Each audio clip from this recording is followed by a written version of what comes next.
This video was supposed to just be a simple follow-up to my last video uncovering a 20-year mystery buried deep in the code of Pokemon Pinball Ruby and Sapphire. My plan was to just tie up some loose ends, clear up some confusion I saw surrounding the Johto starters, and maybe share some other cool things I found in the game that I didn't have time to mention. But as I started my research and began polling on some of these loose threads, I discovered that not only was I wrong about just how rare this particular eReader card actually was, but that some of the other long-standing mysteries about this game could have been answered all along by simply translating one of these extremely detailed strategy guides that were only released in Japan. I spoke with various collectors, the decompilers over at the Pret Discord working on the game, and even many of you watching this video who came forward in the comments or in my DMs with new and fascinating information that led me down even more rabbit holes. The question is no longer just, can we unlock the Johto starters and Aerodactyl without using an eReader? Because now we're looking at the entire game wondering things like, why does Totodile sometimes randomly appear at the egg spawn instead of Aerodactyl? What are the exact functions of these random buttons and counters on both boards? Why does the travel system in this game feel so convoluted and random? Is it possible to use a Japanese eReader with an English copy of the game? And wait, aren't there like 4 other eReader cards besides the one we've been obsessing over? What do those even do? Would it be that hard to track down authentic copies of each one? And how much would they cost? In fact,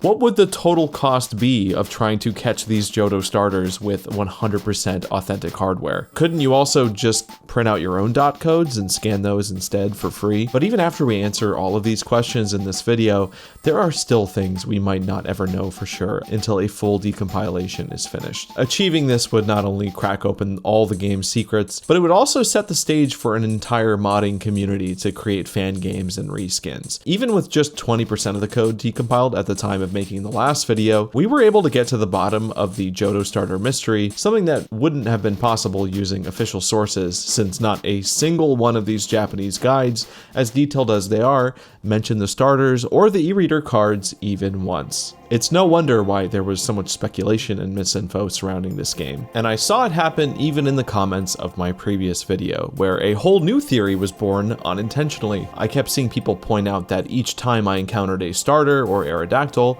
I had 0 lives remaining. I even ended the video pointing out how suspicious it was that I encountered all 4 of these exclusive Pokemon so quickly if their spawn rate was supposed to be just 2% at best, because we were doing this hunt with traded Pokedex data, not just scanning the cards indirectly. And naturally, people connected those 2 details, believing that somehow having 0 lives was boosting the appearance rate as some sort of high-risk, high-reward mechanic, or that maybe even it had something to do with that unsolved UNC12B variable in the code. Well, I hate to burst their bubble, but everyone seems to have overlooked one important detail in all of this, which is I am just not actually that great at this game. Yes, I've played it for hundreds of hours at this point, but 95% of that playtime has been during streams where my attention is split between the game itself and trying to read chat, which leads to a lot of sloppy mistakes and lost balls. Oh no. You only start each game with 2 lives, and it's not quick or easy to get any extra, especially not on the Ruby board, which has a secret 1-up method that we'll get into later. But it's very unlikely that this is part of any hidden mechanic based on what we saw in the code. In fact, I've since repeated my hunt for the Johto starters on a fresh save, doing the entire thing on just the Sapphire board, partially just to confirm without a doubt that these are not Ruby board only spawns, and sure enough, after catching Latias, I got my first starter not long after, but since then I haven't seen much else. The spawn rate seems to be much more in line with what I would expect from a series of 2% rolls, and I assure you my gameplay has not improved that much, and a lot of these hunts are being done with 0 lives. But of course, without hard evidence, this is where I would usually say, but we still don't know for sure. There's always a small chance there could still be a hidden mechanic at play here, except by saying that in my last video, I think I muddled the conclusion a bit for some people.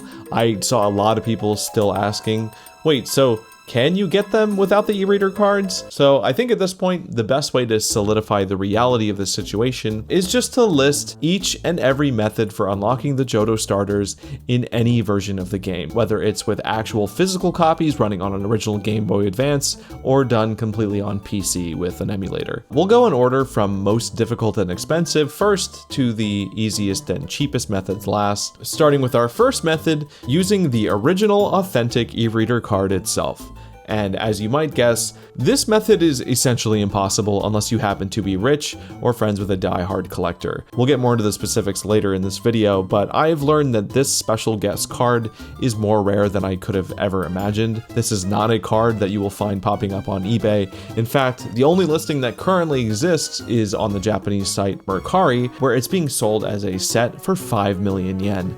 We'll see how much that is in dollars in just a sec, but first let's total up everything else we would need, which is the Japanese eReader Plus, which comes in at a very affordable $20, 2 Game Boy Advance systems, which will cost you about $100 each, a Game Boy Advance link cable, which is just a few bucks, a copy of the game, which as of recording is going to run you about $70 used on average, sorry about that. And you might think you need a Japanese version of the game for this to work, but no, it's been confirmed that you can use the Japanese eReader Plus with an English copy of the game and scan in the eReader cards just fine. So assuming you have none of this stuff already, this fully 100% authentic method would only cost you $37,000. Thankfully, method 2 is substantially cheaper, involving all the same hardware, but we use recreated e-reader cards instead. There's this listing on eBay that prints all 5 cards as part of a set for $100, which is still pretty expensive if all you care about is getting the dot codes. But hey, if you value collecting physical things, this slightly less authentic method will only cost you about $400 instead. But if all you care about is scanning the dot codes, method 3 will save you $100 and let you print them out yourself. But this is not as easy as it might sound. These clips from a video by Anzomnia show the whole process down to even which paper works best. But even with real e-reader cards in perfect condition, they can still have trouble scanning sometimes. So expect this to be a very finicky process no matter what, and it might end up being more trouble than it's worth. This also might make it seem like all you need is the dot codes for this to work, but in the case of the pinball card specifically, printed on the back was this secret button combination that at the time would be your only way of knowing how to access the hidden e-reader connection screen. And of course, this method could still end up costing you over $400 if you don't have the right printer or paper on hand, but thankfully there are other ways to unlock these Pokemon in your Pokedex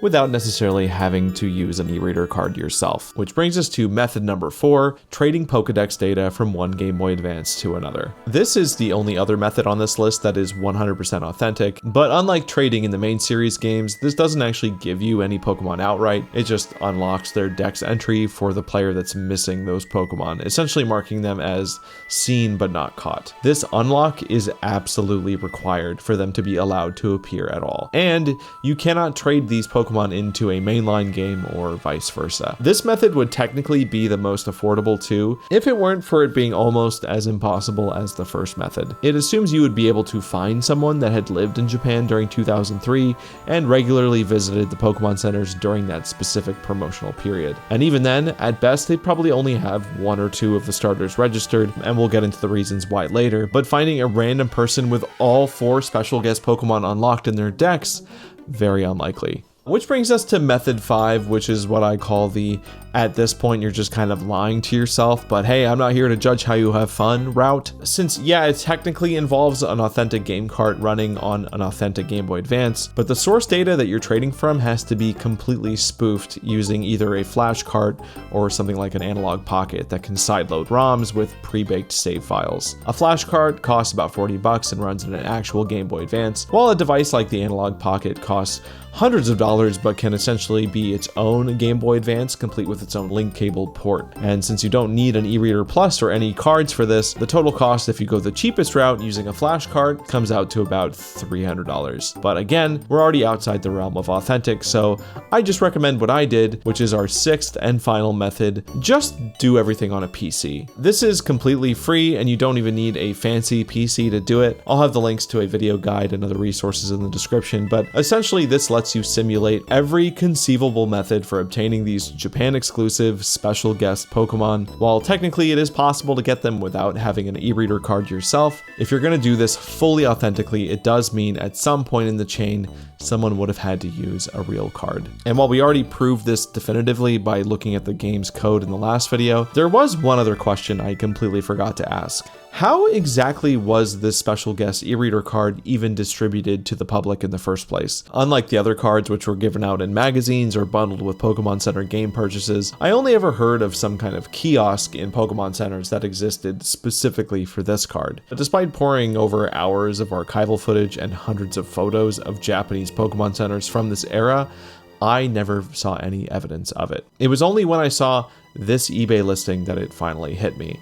This was a demo card, specifically not meant for distribution. And that's when I realized in my last video I showed the card looking like this, but I have to confess, this visual is slightly misleading. Not just because it's obviously a simple 3D recreation I did in After Effects, but no, it's because the original photo scan I used to make this had one major detail that I literally glossed over. It had a hole punched through the side. And at no point did it occur to me, as I painted over and cleaned up this image for my first video, that this might have actually been how this card was presented to the public. Physically attached to a kiosk using this hole. And in hindsight, this is even more obvious when you look at the raw data file names for these cards, where it's the only one that is clearly labeled kiosk, which means that the Johto starters and Aerodactyl were even more rare than we originally thought. No wonder it's hard to find this card listed anywhere for purchase. And let's not forget how you have to scan and catch each Pokemon one at a time and how long that takes. So if you can't take the card home with you, your only option would be to stand at this kiosk in what is probably a very crowded Pokemon Center, possibly with a line of people waiting for their turn behind you as you try to catch all 4 of these Pokemon. So, like I said, even if you lucked out and found a game card of someone from Japan who used this kiosk, the chances of them having all 4 of these Pokemon in that save file is very low.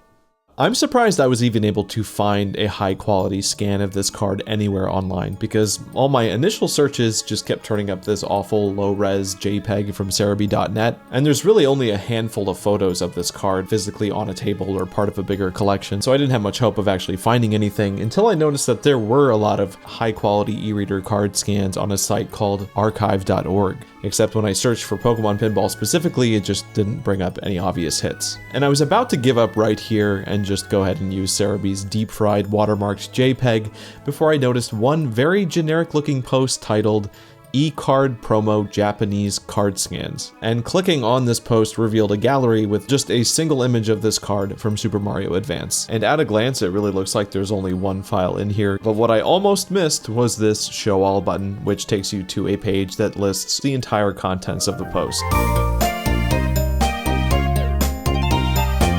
And you can probably imagine my delight seeing the words Tokubetsu Shutsu and Get listed among those file names, with both sides of the card rendered as massive 35 megabyte image scans. I came so close to passing over this card completely, which would have been a real shame because it also led me to this Reddit post from 2020 featuring the same exact set of cards, which I'm pretty sure was made by the same guy that dumped this data to archive.org, considering that post predates this thread by just a few weeks. And even in the comments, the OP of the thread, Atrocity, says he dumped the data recently. And the reason I think this is notable is because I am unsure if these dot codes were even available anywhere online before 2020, almost 17 years after the original game came out. Atrocity also mentioned how he wanted to make videos about these cards before later returning to the thread to say that he sold them to someone who wishes to remain anonymous. Whoever this was, they had been hunting these cards for a long time, and whatever price he bought them for, Atrocity was unwilling to disclose. He also says that he's aware of only 2 other diehard collectors that have this card,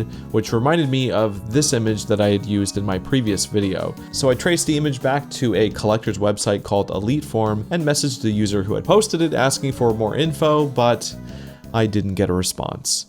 Until 2 weeks later. Hi there! Below is the documentation I have on the 5 Japanese Pokemon Pinball Ruby and Sapphire e-reader room promotional e-cards. And linked in his message was this article from a Japanese fan site containing detailed information about all 5 cards, where they were distributed, and even how many were printed. I have no idea if this user, who I'll just refer to as Sydney since they wish to remain anonymous, had any personal connection to the site or actually owned these cards, but they seem to know a lot about them. Sydney goes on to describe how the kiosks that everyone refers to were actually just a series of tables with e-reader equipped GBAs and the e-reader cards sitting on top of them, locked down with safety cables. But even more surprising was to hear that these tables were not just limited to Pokemon centers, that apparently several different Japanese chain stores were also sent these special guest cards, with instructions to destroy them after the promotional period ended.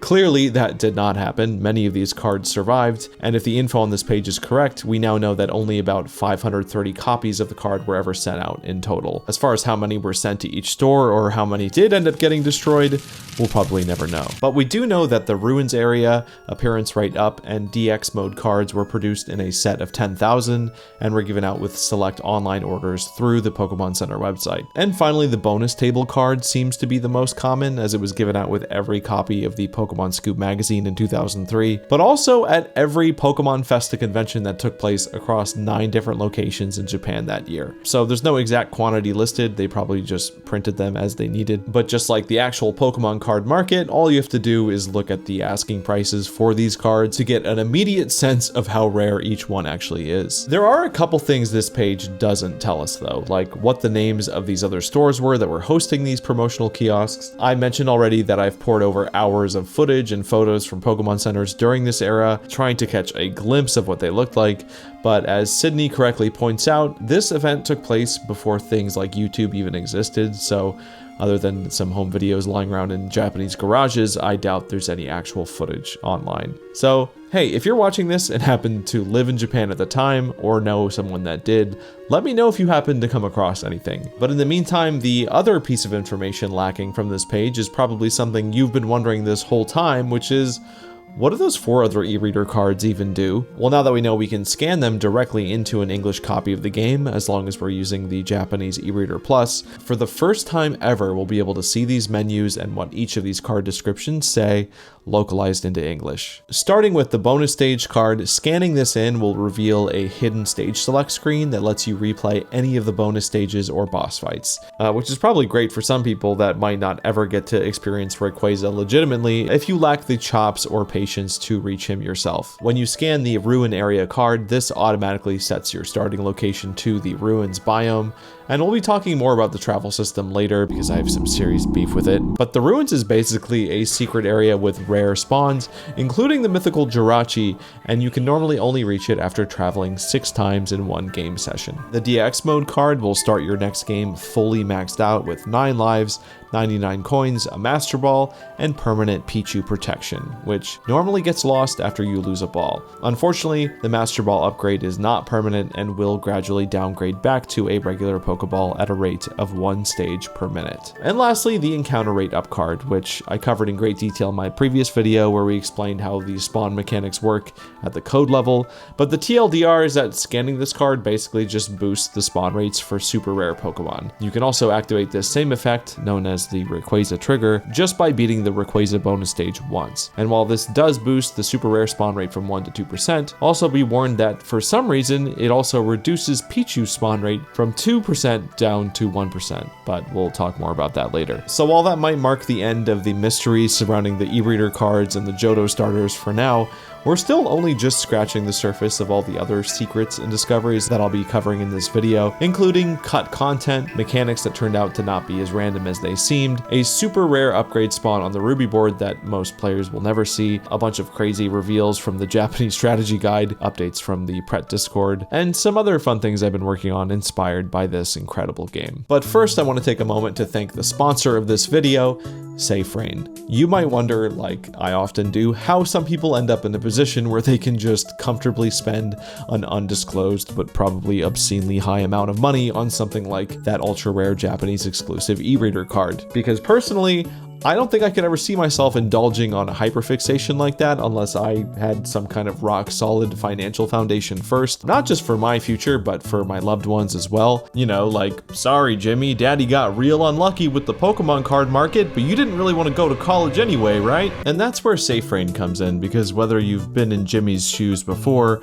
or maybe you're a parent yourself, it's never too early to start planning for the worst case scenarios. Don't be like Jimmy's dad. Visit the website on screen or scan the QR code code to learn all the ways that you can start strategically saving for the future. We're not just talking about your grandpa's life insurance here. These are curated, modernized policies that offer everything from rewards for healthy living to cash buildup that you can rely on for retirement. Thank you, SafeReign, for sponsoring this video. Check the link in the description, and thank you to anyone that does consider visiting that link. It's a huge support to me in being able to make these videos, and I'm sure your future self will thank you too. Now, before we dive into all the other mysterious and confusing mechanics in this game, I want to quickly highlight some of the cuts or unused content that was discovered. We already went over the hidden stage select screen, which, despite being fully translated into English, was never accessible to anyone outside of Japan. But if there's one form of cut content that gets me the most excited, it's the discovery of unused music tracks. And luckily for us, we have several present in the game, starting with Unknown Song 3.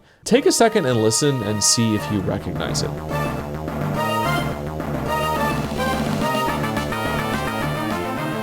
This is actually just the Elite Four battle theme from the mainline games, and it might be tempting to think that this may be a remnant of some cut battle mode, but a more realistic guess would be that it just sounds like a boss theme, especially with that ominous intro.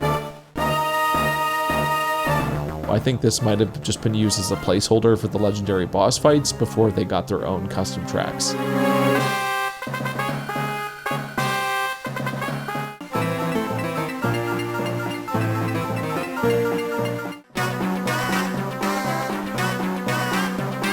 Unknown Song 4, on the other hand, does seem to be a unique piece of music written for this game.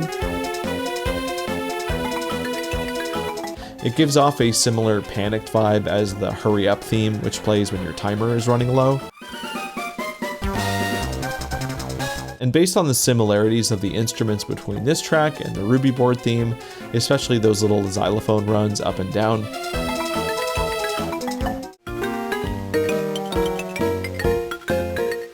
my theory is that each board was supposed to have its own custom danger theme for high pressure events, but eventually they just opted to use the generic Hurry Up track for both boards. So what we're hearing is the Ruby danger theme, but the Sapphire danger theme just never got written.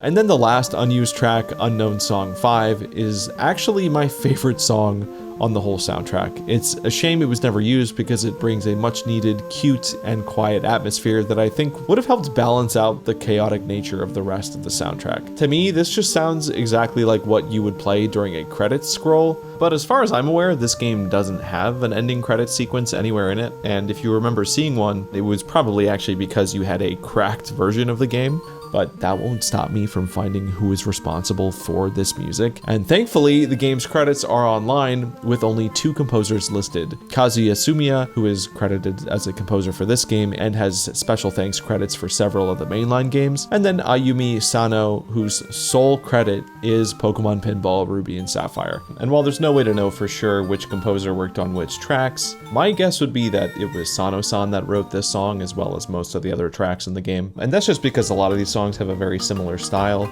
I heard someone describe them once as old folks home music. And because the other composer, Suyama-san, did work on some of the mainline Pokemon games, it's possible he's only being credited here because they did just recycle some of the music from those games.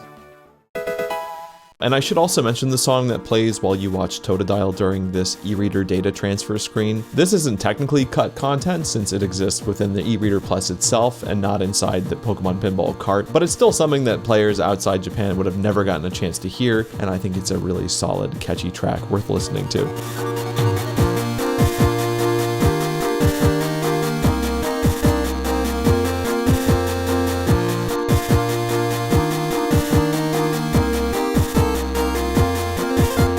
And now it's finally time to dig into some of the core game mechanics and highlight some new discoveries and other oddities. Some of these, like the Chinchou switch, the number on this sign, the P button, and the entire travel system are just a common source of confusion for players and could benefit from some extra clarification. But others, like the secret item that sometimes spawns instead of the ball upgrade on the Ruby board, are still not fully understood and probably won't be until a full decompilation is complete. But let's start with this little button in the middle of the Ruby board, board, which the original English manual refers to as the formation switch. It says that hitting this switch a few times might cause different Pokemon to appear in the bumper area, which is true. Hitting this switch will change the formation of the bumper Chinchous, and if you hit it enough times, the Chinchous will switch over to a formation of Lotads. The manual goes on to say the very unhelpful and cryptic statement, doing other things in addition to that might make something unusual happen. And this is probably referring to the eventual appearance of Whiscash if you hit the button enough times, which is a special board event that you can either choose to engage by entering into Whiscash's mouth, which takes you to this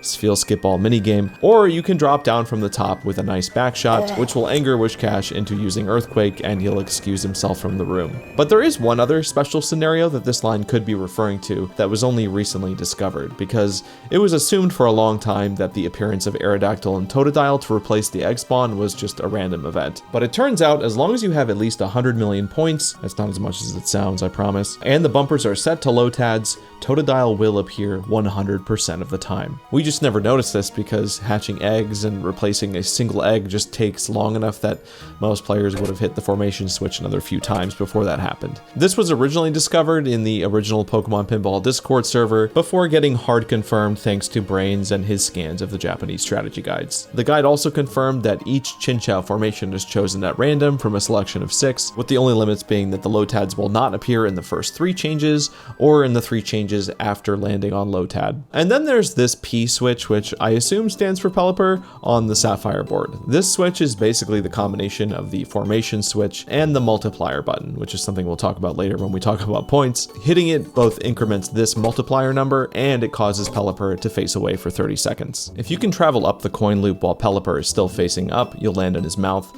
and he'll fly you up the board and drop you into the bumpers. If the P switch is flashing rainbow colors, something that we only recently discovered is triggered when you hit the bumpers 100 times, entering Pelipper's mouth will result in being transferred to the Spheal dimension once again. Now, this bonus stage is objectively, on paper, a cute and fun idea. I love the art in this game. Look at those animations. Wow, incredible. But for speedrunners or anyone who, like me, has played this game way too much, getting sent here feels like getting punished. Unlike other bonus stages, which you can practice and use skill to clear faster, there is no clear win state for Spheal Skipball. No matter how good you are or how many baskets you score, you will be stuck in this Spurgatory for the full 2 minutes. And while I often make use of these 2 minutes to go stretch or use the bathroom, I think it's much better to just learn one of the following methods to avoid this stage completely. Starting with, hey yeah, just don't hit those switches.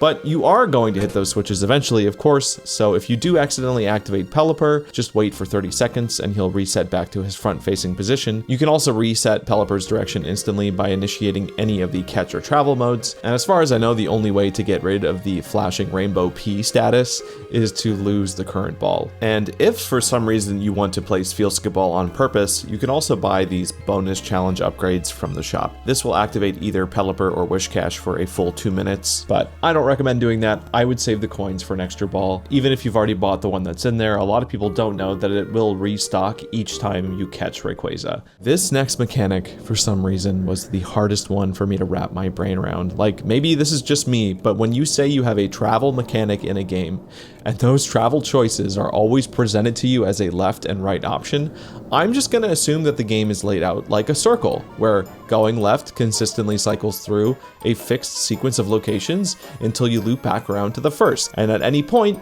you can choose to go right if you want to backtrack. This is not how traveling works in Pokemon Pinball. Let's say we're currently in the forest biome on the Ruby board. If we want to travel, we have to hit this Linoon button 3 times in order to stack 3 Gulpins, and once initiated, you have to make a choice to travel either left or right by shooting the ball through either of the leftmost or the rightmost loop on the board. After a successful loop, a hole opens up in the middle of the board, and entering it will move you in the direction that you just chose.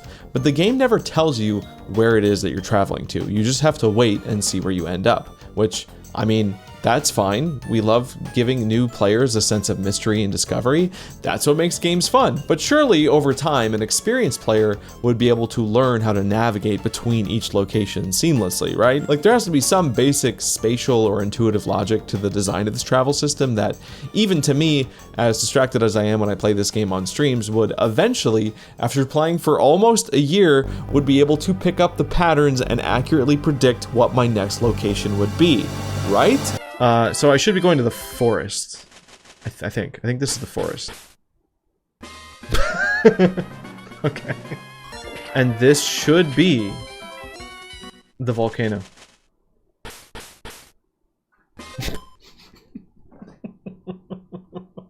I'm looking at the chart. We went right. Even though the strategy guy says go to the left. Let's see what happens. Volcano or by the way, that wasn't even an old clip. That was me just a few weeks ago with the actual game manual open to the page that is supposed to show me exactly how these areas are laid out. And maybe I am actually just dense, but even looking at this now while editing this video, fully knowing the actual secret to how this mechanic works, this top part of the page still doesn't make sense to me. With all the fact checking and debunking I had to do in the previous video, I never expected to have to do the same for officially published material too. Like, there's a major typo where they just wrote Ruby where it was supposed to say Sapphire board. Unsurprisingly, the guides provided by fans online do not provide much clarity here either. I saw this little chart pop up in a few places, which at least tries to denote the directional nature of the travel choices, but I dare you to actually use this chart to find your way around. I dare you. The only ray of light that made any sense and turned out to be a step in the right direction was this little chart at the bottom of that page in the manual. Finally, we have some indication of how these locations are paired together, and why simply listing out a sequential order of areas is completely useless. This by itself should have been enough information for me to solve the system, but I still wanted to zoom out from this example and see the whole map to fully comprehend how all these areas were connected, because there was still one other quirk about this travel system that I haven't mentioned yet. Going back to the example on the Ruby board, we now know that if we travel left while we're in the forest biome, the next location will be the volcano, but sometimes, no matter which side you choose, you will end up in a special hidden travel location called the Ruins, where you can catch legendary Pokemon like the Regis or the mythical Jirachi. And it's not by some random chance that you end up here. In fact, I'd argue it's the easiest and most consistent location to reach because it doesn't require having any knowledge of the travel layouts at all. You just have to travel 6 times in any direction, and the 6th travel will always bring you here. So clearly, the travel system is not a clean circle, it's more like a train that can only move forward with multiple splitting lines and special exceptions that eventually loop back on themselves. And I wanted to make a visual diagram that accounts for all these routes, but then I remembered that Brainz has access to the strategy guide, so I asked him if he could pull up the pages that describe the travel system, and there it was, a fully detailed chart showing exactly how these travel sequences are laid out for both boards. And this is when I realized that part of the reason I had been so confused about the system was because I expected clean logical paths to be connecting each biome, and while seeing it this way technically makes sense, if we actually tried to visualize this as a geographical map where each of the 3 location pairs are represented as train stations, while also accounting for the irregular interruptions of the ruins every 6 stops, we'd end up with something that looks more like a geocentric model of the solar system than anything that actually looks logical or elegant. And what's more than that, and I promise you we're almost done here, I theorized that this confusing model might have actually been the result of a mistake. AKA, I think the programmers may have accidentally put the Earth at the center of the universe, so to speak. With each board having 6 locations paired together as 3 distinct stops, on paper it makes sense why the number of required travels to reach the ruins would also be 6. That's 6 stops to match the 6 locations, which over the course of 2 laps around the board, a player could feasibly see each location at least once before being introduced to the ruins. The problem with this is, of course, that the existence of the ruins means there are actually 7 locations, so the only time this system is working as intended, assuming this was their actual intent, is in the first 6 travels of the game. And that's because every new game starts you in one of these 6 locations at random. And actually, funny thing about those starting locations, as I pause this video right here, I came across some new information at the tail end of editing this video that almost gave me a mild crash out. Because you see, I realized I needed some extra gameplay footage of myself traveling between these various biomes,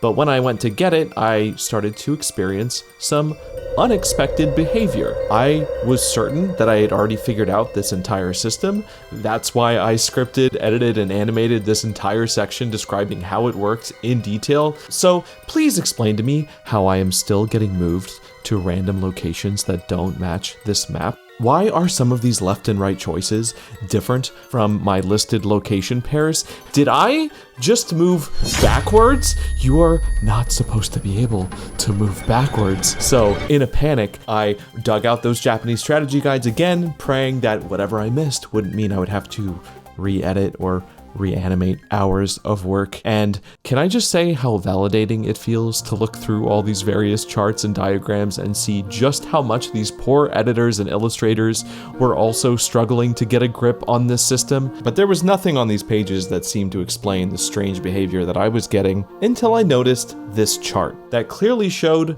alternate location pairs than the ones that I had been using. How is this possible? Because it turns out that these location pairs can vary depending on which location you start your game in. So everything I've shown and animated so far does remain absolutely true, assuming you started your game in the forest. And if we map out the location pairs of the other starting locations, you can see that there really only are two distinct groups that share similar pairs, just slightly offset, because yes, there is an actual order being obeyed here. And I can't believe I'm about to say this, but I think I finally understand that linear order chart that I was dunking on earlier. Shout out to this page in one of the guides that I completely missed my first time through, which clearly shows how to properly represent this left or right choice in a linear fashion. I'm not saying it makes it any easier to read or understand, but hey, at least it's more honest. So God bless these editors, they tried their best, and God bless any of you who are still following anything that I'm saying, because I almost reached my limit trying to figure this thing out. So just keep in mind that any of the graphics that I show from this point on are specifically for games that started in the forest.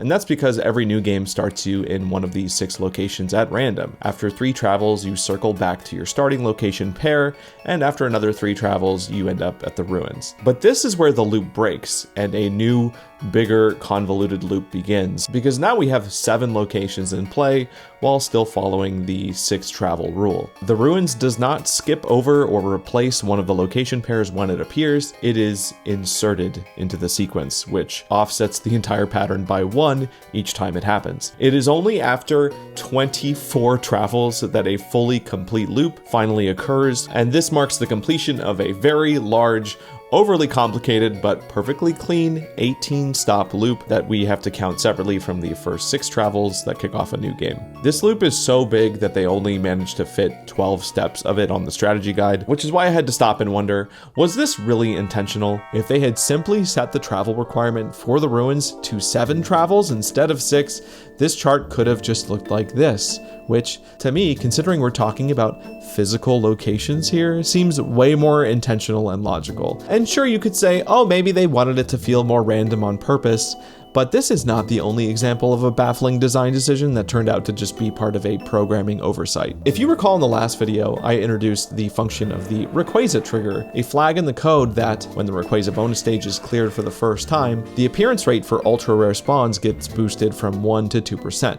But for some reason, this also reduces the spawn rate of Pichu from 2% down to 1%. And this was always assumed to be an error, but there was really no way to confirm whether this was true or not until now. Thanks again to the strategy guides, we found a couple pages that directly confirm that Pichu was always supposed to have a boosted spawn rate from 1 to 2% after clearing the Rayquaza bonus stage. But it's not just coding errors that have caused confusion with this game. There are still other mechanics that most players will either miss completely or have no shot of understanding without some help. Like, I saw a lot of comments surprised to learn that the number of get arrows lit up affects which Pokemon spawns in the catch mode of each biome. This was a detail that I even missed for a long time because it just wasn't explicitly mentioned in a lot of the older guides that I looked up. A lot of people also asked about the number counter on this sign in the Ruby board and its equivalent counter on the Sapphire board, and essentially this is just a multiplier that only gets calculated once you lose a ball. You can increment the counter by 1 every time you hit the switch, or by landing on the bonus multiplier in the slots, which will add a random number between 1 and 5. The counter maxes out at 99, which you can see here I confirmed myself, and that after losing this ball, when you let those subtotals add up, you can see the multiplier is calculated at the very end, resulting in an absurd 1.6 billion point bonus. And this is where I remind you that the score really serves no no purpose in this game except to flex on your friends, or if you want to unlock certain achievements using RetroArch. But for the people that do care about their high scores, you might be interested in this page from the strategy guide that breaks down every single point value for every action in the game. But you might not enjoy having to copy and paste each line of Japanese text into a translator just to be told that you have to hit Todd with the ball. This is Todd, by the way. So instead, I'd recommend using this handy Google Doc created by Andu from the Pokemon Pinball Discord. I'll have it linked in the description, but essentially all you need to know is that the fastest method for gaining points is just to keep clearing the bonus stage boss fights, especially Rayquaza, and especially with the Master Ball. And if you're one of the hundreds of people that have asked me what's the point of the Master Ball, it's basically just another point multiplier. Any action done with a higher level ball multiplies those point values on a scale from 1 to 4, from regular Pokeball to Master Ball. This is especially valuable for boss fights and bonus stages where the base point rewards are very high.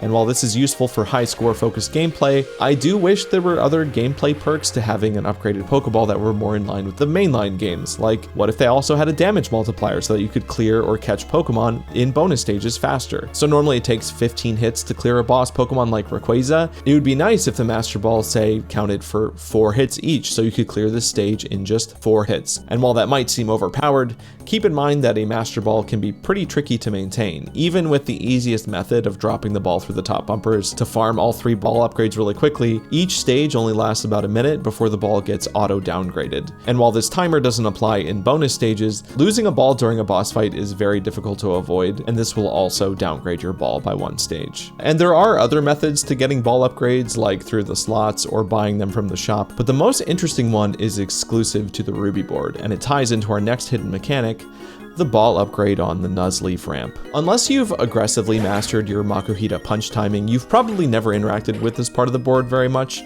It hardly seems worth the effort to punch Nuzleaf several times just to temporarily complete this loop, just so that you can access 1 single ball upgrade. It's much faster to just upgrade your ball using the gates above the bumpers like I showed before, but the Nuzleaf ramp is hiding something much more valuable than just a ball upgrade. There it is! That's it! That little Pokeball that you're seeing at the top of the screen, normally that's an upgrade, but sometimes, very rarely, it can be an extra life. So after almost a year of playing this game, I've only ever seen this extra ball appear a handful of times. And as far as I can tell from my own research, I haven't seen anybody make any guesses on what the spawn rate could be, or if there is some kind of hidden mechanic at play here. The Japanese guides aren't much help either, basically just saying that, yeah, it's very rare and has a low probability of appearing. But in the meantime, if anyone wants to help me do some science and farm this upgrade ramp yourself and let me know your results, here's the basic process. So first you have to hit the switch under Chikorita. This causes her to use Razor Leaf, which forces the Linoons on the sides of the board to pop in and out. Hitting the Linoon under Makuhita will activate his punching stance, so that now when you use the right flipper, he also punches at the same time. And there are 2 sweet spots that you want to hit with this punch when the ball passes by.